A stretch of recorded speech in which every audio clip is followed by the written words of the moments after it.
ওয়ামা খলাকাতুল জিন্না ওয়াল ইনসা ইল্লা লিয়াবুদুন। সমস্ত মানুষ গোলামি করবে কার?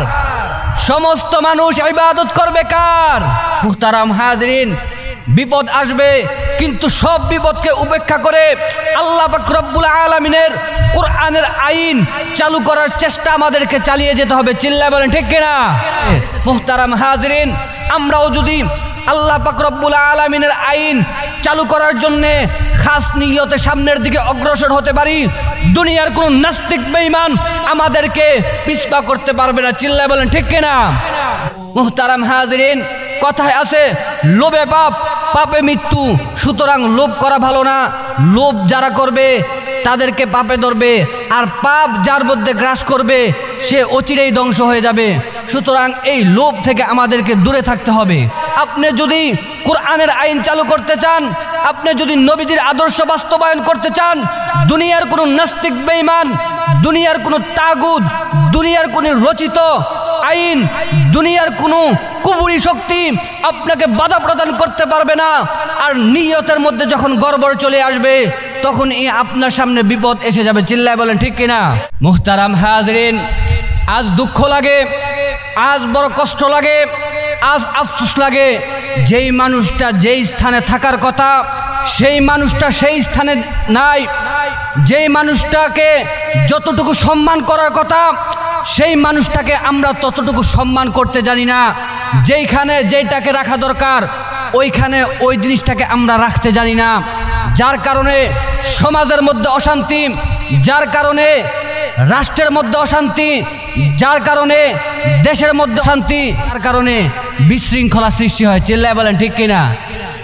এই জন্য আমরা এই বিশৃঙ্খলা যদি শৃঙ্খলায় পরিণত করতে চাই, দেশের মধ্যে যদি শান্তি ফিরিয়ে আনতে চাই, দেশের মানুষকে যদি পরিপূর্ণ সঠিক রাস্তা দেখাতে চাই, তাহলে যেইখানে যেই জিনিসটা রাখা দরকার, যেইখানে যেটা করা দরকার ওইখানে ওইটাই রাখতে হবে, ওইখানে ওইটাই করতে হবে। একটু আওয়াজ করে বলেন ঠিক কিনা?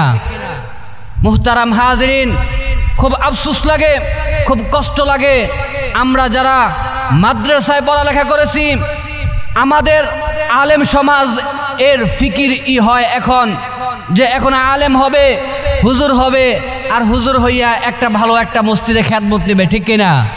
মসজিদে খেদমত নেওয়ার পর তারা কি করে? মসজিদের কমিটিগুলো হয় ঘুষখোর। চিল্লায় বলেন ঠিক কিনা? মসজিদের কমিটিগুলো হয় সুদখোর, মসজিদের কমিটিগুলো হয় জিনাখোর। আর এই সুদখোর জিনাখোরের কথায় যখন একজন ইমাম চলে, তখন সে কোরআনের আইন চালু করতে পারে না, তখন সে জিনাখোরের আর সুদখোরের কথায় চলতে হয়। চিল্লায় বলেন ঠিক কিনা? মুহতারাম হাজরিন, এই জন্য আলেম সমাজের কাছে আমার অনুরোধ, নিয়ত ঠিক করেন। মাদ্রাসায় পড়ালেখা করেছেন, আল্লাহর কিতাব বুকে লালন করেছেন, নবীজির বাণী বুকে লালন করেছেন, কারো চাটুকারিতা করার জন্য না, কারো গোলামি করার জন্য না, আল্লাহর দিন আল্লাহর জমিনে প্রতিষ্ঠা করার জন্য। চিল্লায় বলেন ঠিক কিনা? মুহতারাম হাজরিন, এই জন্য নিয়ত সহি করা আমাদের একান্ত জরুরি। নিয়ত সহি করলে কি হবে? কোরআন অনুযায়ী চললে কি হবে? আল্লাহ পাক রব্বুল আলামিন আমাদের উপর খাস রহমত নাজিল করবে। চিল্লায় বলেন ঠিক কিনা? মুহতারাম হাজরিন, কিভাবে আল্লাহ পাক রব্বুল আলামিন আমাদের উপর খাস রহমত নাজিল করবেন? আল্লামা ইবনুল জাওজি রহমাতুল্লাহি আলাইহি উনার কিতাবের মধ্যে একটা ঘটনা উল্লেখ করেন। নিয়ত কত পাওয়ারফুল এটা বোঝানোর জন্য আপনাদেরকে এই ঘটনাটা মেসাল দিতেছি। মুহতারাম হাজরিন, আল্লাহর এক বান্দা, বড় বুজুর্গ, বড় আল্লাহওয়ালা মানুষ। ওই জমানার সমস্ত মানুষ শিরকের মধ্যে লিপ্ত হয়ে গেছে, আল্লাহকে ভুলে গেছে। আল্লাহকে ভুলে তারা একটা গাছের পূজা করতে শুরু করছে। আল্লাহকে ভুলে যখন মানুষ গাছের পূজা করে, আল্লাহকে ভুলে যখন মানুষ মাছের পূজা করে, আল্লাহকে ভুলে যখন অন্য কোনো উপাস্য মানুষ বেছে নেয়, তখনই তাদের উপর জুলুম আর নির্যাতন নেমে আসে। চিল্লায় বলেন ঠিক কিনা? মুহতারাম হাজরিন, ওই এলাকার সবাই যখন ওই গাছের পূজা করতে শুরু করলো, কিন্তু ওই আল্লাহওয়ালা ব্যক্তি দেখতেছে যে এইখানে গাছের পূজা হইতেছে, এখানে আল্লাহ পাক রব্বুল আলামিনের শিরক হইতেছে। দুনিয়ার মধ্যে আল্লাহ পাক রব্বুল আলামিন মানুষদেরকে আল্লাহ পাক রব্বুল আলামিনের শিরক করার জন্য বানায় নাই। আল্লাহ পাক রব্বুল আলামিন মানুষদেরকে বানানোর উদ্দেশ্য হলো ওয়ামা খলাকাতুল জিন্না ওয়াল ইনসা ইল্লা লিয়াবুদুন। সমস্ত মানুষ গোলামি করবে কার? সমস্ত মানুষ ইবাদত করবে কার? সুতরাং ওই আল্লাহর ওলি যখন দেখলো মানুষ আল্লাহর ইবাদত বাদ দিয়ে, মানুষ আল্লাহর হুকুম লঙ্ঘন করে, মানুষ আল্লাহকে ভুলে গিয়ে ওই গাছের পূজা করতেছে, গাছকে উপাস্য হিসাবে মেনে নিছে, তখন ওই আল্লাহর ওলি কি করলো? চিন্তা করলো কিভাবে এই মানুষদেরকে আবার আল্লাহমুখী করা যায়, কিভাবে মানুষদেরকে নবীমুখী করা যায়, কিভাবে নবীর আদর্শ শিক্ষা দেওয়া যায়। এই চিন্তা করলো। এই চিন্তা করে করে উনার মাথার মধ্যে একটা ভাবনা আসলো যে এই গাছটা যদি আমি কেটে ফেলতে পারি তাহলে এই গাছ এর পূজা আর কেউ করবে না, সবাই পুনরায় আবার আল্লাহমুখী হবে। মুহতারাম হাজরিন, এ হলো আল্লাহর ওলিদের চিন্তা, এ হলো আল্লাহর ওলিদের ভাবনা। যেই ভাবনা সেই কাজ। মুহতারাম হাজরিন, ওই আল্লাহর ওলি চিন্তা করে করে যখন গাছটা কাটার চিন্তা করলো, রাতের গভীর যখন হয়, ওই আল্লাহর ওলি গাছটা কাটার জন্য যখন সামনে অগ্রসর হয়, কারণ দিনের বেলা তো গাছ কাটতে পারবে না, ওই এলাকার মানুষ সবাই তো গাছের ইবাদত করে, সবাই তো ওই গাছের কাছে চায়। সুতরাং সবার সামনে যদি গাছটাকে কাটতে যায় ওনার উপর বিপদ আসার সম্ভাবনা আছে। মুহতারাম হাজরিন, বিপদ আসবে, কিন্তু সব বিপদকে উপেক্ষা করে আল্লাহ পাক রব্বুল আলামিনের কোরআনের আইন চালু করার চেষ্টা আমাদেরকে চালিয়ে যেতে হবে। চিল্লায় বলেন ঠিক কিনা? মুহতারাম হাজরিন, ওই আল্লাহর ওলি রাতের অন্ধকারে যখন ওই গাছটা কাটতে যাবে, গাছটা কাটতে যাওয়ার সময় শয়তান তাকে বাধা প্রদান করে, শয়তান তাকে বাধা দেওয়ার চেষ্টা করে। শয়তান কিভাবে তাকে বাধা দেয়? শয়তানের সাথে ওই আল্লাহর ওলির একটা হাড্ডাহাড্ডি লেগে যায়, একটা যুদ্ধের মতো অবস্থা হয়ে যায়। কিন্তু এক পর্যায়ে দেখে শয়তান হেরে গেছে, ওই আল্লাহর ওলি জিতে গেছে। এই আল্লাহর ওলি জিতার কারণ কি? এই আল্লাহর ওলির নিয়ত সহি, দিন কায়েমের জন্য অগ্রসর হইতেছে। এই আল্লাহর ওলি কোরআন এর আইন চালু করার জন্য অগ্রসর হইতেছে। সুতরাং নিয়ত যেহেতু সহি, এই জন্য আল্লাহ পাক রব্বুল আলামিনের পক্ষ থেকে খাস রহমত এসেছে। মুহতারাম হাজরিন, আমরাও যদি আল্লাহ পাক রব্বুল আলামিনের আইন চালু করার জন্যে খাস নিয়তে সামনের দিকে অগ্রসর হতে পারি, দুনিয়ার কোন নাস্তিক বেঈমান আমাদেরকে পিছপা করতে পারবে না। চিল্লায় বলেন ঠিক কিনা? মুহতারাম হাজরিন, এই জন্য নিয়ত সহি হওয়া চাই, নিয়ত খালেস হওয়া চাই। মুহতারাম হাজরিন, ওই আল্লাহর ওলি যখন শয়তানের সাথে যুদ্ধ লেগে গেল, শয়তান তো পরাজয় হয়ে গেল। শয়তান দেখলো এই আল্লাহর ওলিকে সহজে হারানো যাবে না, এই আল্লাহর ওলির ভিতরে আল্লাহ পাক রব্বুল আলামিনের খাস রহমত আছে, যার কারণে তার সাথে আমি পেরে উঠতে পারবো না। মুহতারাম হাজরিন, এই শয়তান একটা ফন্দি আঁটলো, জোরাজুরি করে তো আমি তার সাথে পারলাম না, এখন অন্য পন্থা অবলম্বন করতে হবে। কি পন্থা? সে আল্লাহর ওলিকে লোভ দেখাইলো। মুহতারাম হাজরিন, কথায় আছে লোভে পাপ, পাপে মৃত্যু। সুতরাং লোভ করা ভালো না।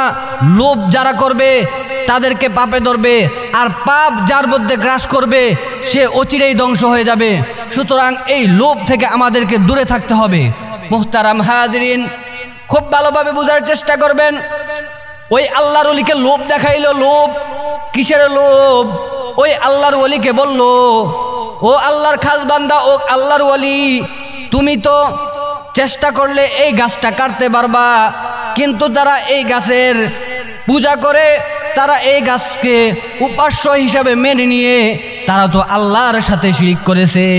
সুতরাং তারা বেঈমান হয়ে গেছে, তাদেরকে আর ফিরানো দরকার নাই। সুতরাং তোমাকে আমি একটা পরামর্শ দেই। কি পরামর্শ? তুমি নিজে তো ইমানদার, সুতরাং তোমার চলার জন্যে, তোমার চলাফেরা করার জন্যে, তোমার আহারের জন্যে কিছু খাবার দরকার। অর্থ দরকার, সুতরাং আমি তোমাকে প্রতিদিন 2 দিরহাম করে দিব। তুমি এই 2 দিরহাম নিয়া খাবার খাইতে পারবা, খাবার খাইয়া তুমি আল্লাহ পাক রব্বুল আলামিনের ইবাদত করবা। তুমি ইমানদারি থাকবা। আর তারা বেঈমান, তাদের এই গাছটা কেটে তুমি বিপদে পড়া দরকার নাই। মুহতারাম হাজিরিন, শয়তান এত কৌশল, সুন্দর কৌশল যখন ওই আল্লাহর ওলিকে দেখাইলো, ওই আল্লাহর ওলি শয়তানের ফাঁদে পড়ে গেছে। মনের মধ্যে লোভ ঢুকে গেছে। লোভ ঢুকে যাওয়ার কারণে সে বলল, হ্যাঁ তুমি তো ঠিকই বলেছো, তারা তো বেঈমান হয়ে গেছে, তাদেরকে আর ফিরানো দরকার নাই। সুতরাং তুমি আমাকে প্রতিদিন 2 দিরহাম করে দিবা। এই 2 দিরহাম দিয়া আমি প্রতিদিন খাবার ক্রয় করে খাবো আর আল্লাহ পাক রব্বুল আলামিনের ইবাদত করব। শয়তান এই ফন্দি আটলো। শয়তান এই অবস্থান অবলম্বন কইরা মানুষদেরকে, যারা বেঈমান ছিল তাদেরকে বেঈমান অবস্থায় রাখলো। এই বেঈমানদেরকে আর ইমানদার বানানোর সুযোগ হলো না।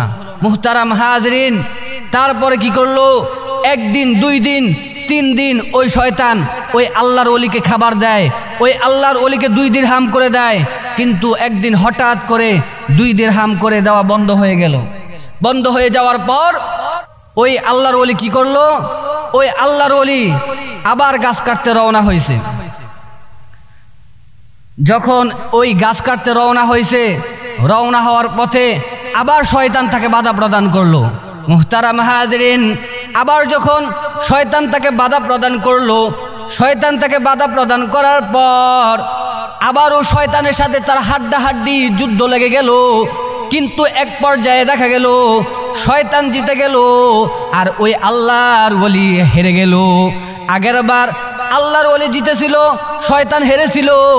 এখন শয়তান জিতে গেছে, আল্লাহর ওলি হেরে গেছে। মুহতারাম হাজিরিন, এবার ওই আল্লাহর ওলি শয়তানকে প্রশ্ন করে, আমি তো আগের বার তোমার সাথে শক্তির সাথে পেরে উঠেছিলাম, তুমি আমার সাথে পেরে ওঠো নাই, এখন আমি তোমার সাথে পেরে উঠতে পারি নাই, এর কারণ কি? শয়তান ডাক দিয়ে বলে, ও আল্লাহর বান্দা, ও আল্লাহর ওলি, তুমি আগের বার মানুষদেরকে শিরক থেকে ফিরানোর জন্য অগ্রসর হয়েছিলা, মানুষদেরকে হেদায়েতের পথ দেখানোর জন্য অগ্রসর হয়েছিলা। তোমার নিয়তটা ছিল ভালো, তোমার নিয়তটা ছিল খালেস, তোমার নিয়তটা ছিল সহি, যার কারণে আল্লাহ পাক রব্বুল আলামিনের পক্ষ থেকে তোমার প্রতি রহমত বর্ষিত হয়েছিল, যার কারণে তুমি আমাকে হারিয়ে দিতে পারছো।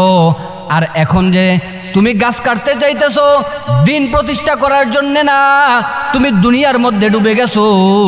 2 দিরহামের মায়ায় পড়ে 2 দিরহাম দেওয়া বন্ধ করে দিয়েছি, এই জন্য তুমি গাছ কাটতে যাইতেছো।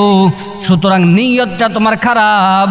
নিয়ত খারাপ হওয়ার কারণে আল্লাহ পাক রব্বুল আলামিনের পক্ষ থেকে তোমার প্রতি রহমত আসে নাই, যার কারণে তুমি আমার সাথে পেরে উঠতে পারো নাই।